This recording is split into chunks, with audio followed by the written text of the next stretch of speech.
की खबर का बड़ा असर देखने को मिला है। प्रदेश के जबलपुर जिले में पुस्तक मेले की सफलता को देखते हुए प्रदेश शिक्षा विभाग ने प्रदेश के हर जिले में पुस्तक मेला आयोजित करने के निर्देश जारी किए।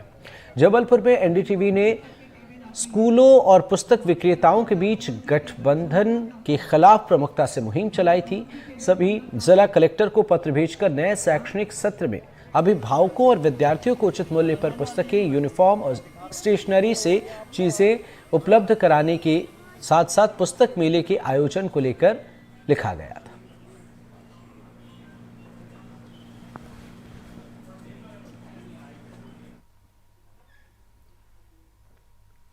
सहयोगी संजीव चौधरी हमारे साथ लाइव जुड़े हुए हैं जबलपुर से। संजीव जी, कैसे देखें एनडीटीवी की पहल रंग लाते हुए नजर आ रही? अमृत, बहुत परेशान थे। जो गठजोड़ चल रहा था ड्रेस, बस्ते और पुस्तकों प्रकाशकों का स्कूलों के साथ, और अभिभावक बहुत परेशान इसलिए थे क्योंकि उनके पास कोई विकल्प नहीं होता था। जहां दो तीन जगह से पुस्तकें और अपनी ड्रेस खरीदना है, वहां जाना पड़ता था अभिभावकों को। इसको लेके जब एनडीटीवी ने मुहिम शुरू की तो ये मुहिम फिर जबलपुर के बाद एनडीटीवी ने अपने कई सारे जिलों में, भोपाल, इंदौर, ग्वालियर, सभी जगह से इस तरह से खबरें दिखाना शुरू की, और इससे प्रशासन और प्रदेश सरकार एक्टिव हुई और सर्कुलर जारी करके सभी जगह छापे पड़ने शुरू हुए, जिसका सबसे पहला परिणाम जबलपुर में देखने मिला। जबलपुर कलेक्टर दीपक सक्सेना ने एक्टिवली इसमें पार्टिसिपेट किया और लगातार जो जबलपुर के प्रमुख प्रकाशक और स्कूलों में जिनकी साठगांठ थी, उसके लिए उन्होंने अपना पर्सनल नंबर जारी कर दिया कि जिसको भी जो शिकायत हो वो शिकायत बताए। एक ही रात में 200 से ज्यादा शिकायत कलेक्टर के पास पहुंची, और जो शिकायतें आई थी वहां पर कलेक्टर दीपक सक्सेना ने लगातार एसडीएम्स को भेजकर और वहां पर शुरू की छापे की कार्रवाई, और उसके परिणाम सामने देखने मिले। अभी ये मुहिम खत्म नहीं हुई है, एनडीटीवी की ये मुहिम अभी चल रही है। जबलपुर कलेक्टर ने एक खुली सुनवाई शुरू की है, और अभी तो ये भी पता चला है कि कुछ स्कूलों ने फीस भी 10% से ज्यादा बढ़ा ली है। एक ही स्कूल ने 1,64,00,000 रुपए ज्यादा वसूल लिए हैं।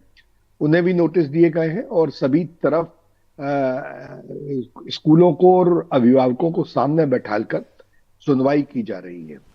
इसी का परिणाम यह हुआ कि जिला प्रशासन की जो पहल थी, इसकी तारीफ सब तरफ की गई, और कल रात को मध्य प्रदेश शासन के उप सचिव शिक्षा ने एक पत्र जारी किया है कि जो मध्य प्रदेश में निजी स्कूल 2017 और 2020 नियम है, उसकी धारा 6 के तहत अब कोई भी कार्रवाई की जा सकेगी, और कोई भी स्कूल ड्रेस, बस्ते और किताबों को किन्हीं एक या दो या तीन दुकानों से खरीदने के लिए बाध्य नहीं कर सकेगा।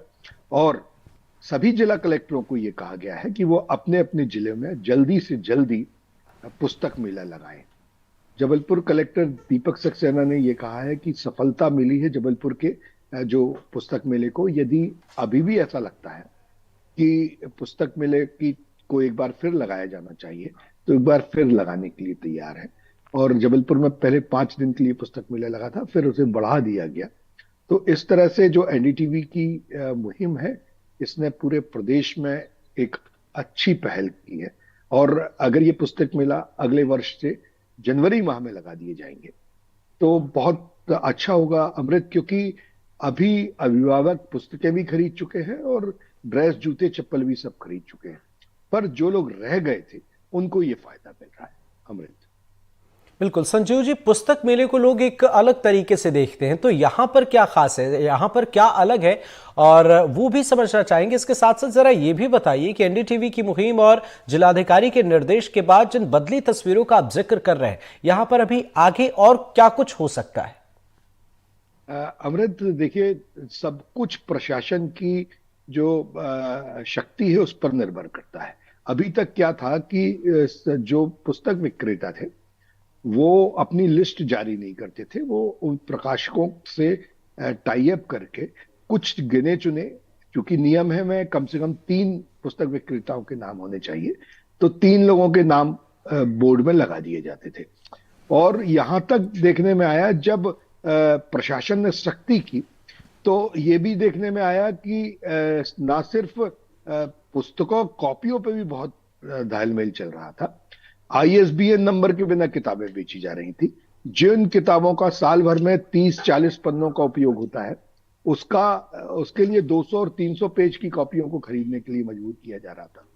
जहां पर छोटी कॉपियां लगनी थी, वहां रजिस्टर के लिए मजबूर किया जा रहा था। एक स्कूल में 3 दिन में 4 दिन में 4-4 यूनिफॉर्म्स बदली जा रही थी। मतलब कुल मिलाकर ये जो जो गठजोड़ था, ये कहीं ना कहीं पालकों के ऊपर बहुत बहुत मुश्किल कर रहा था। अब अगर जिला प्रशासन के बाद प्रदेश सरकार अब जागृत हुई है, तो इस वर्ष तो कॉपी किताबें खरीद ली गई हैं। बहुत से अभिभावक अपना वो खर्च चुके हैं खर्च। लेकिन यदि प्रदेश सरकार इस मेले को वृहद रूप में हर जिले में जनवरी में लगाना शुरू कर दे और स्कूलों को ये निर्देश दिए जाए कि वो जनवरी में ही सार्वजनिक रूप से जो पुस्तकें और कॉपियां लगेंगी उसकी सूची जारी कर दे, तो जो जी, भी दुकानदार होगा वो उनको खरीद लेगा और इससे बहुत पालकों को, अभिभावकों को बहुत बहुत बिल्कुल। तो सहायता एक मिलेगी। बेहतर और सुकून देने वाली तस्वीर नजर आ रही है। बहुत बहुत शुक्रिया संजीव जी, नजर बना रखिएगा, आगे भी आपसे अपडेट लेंगे।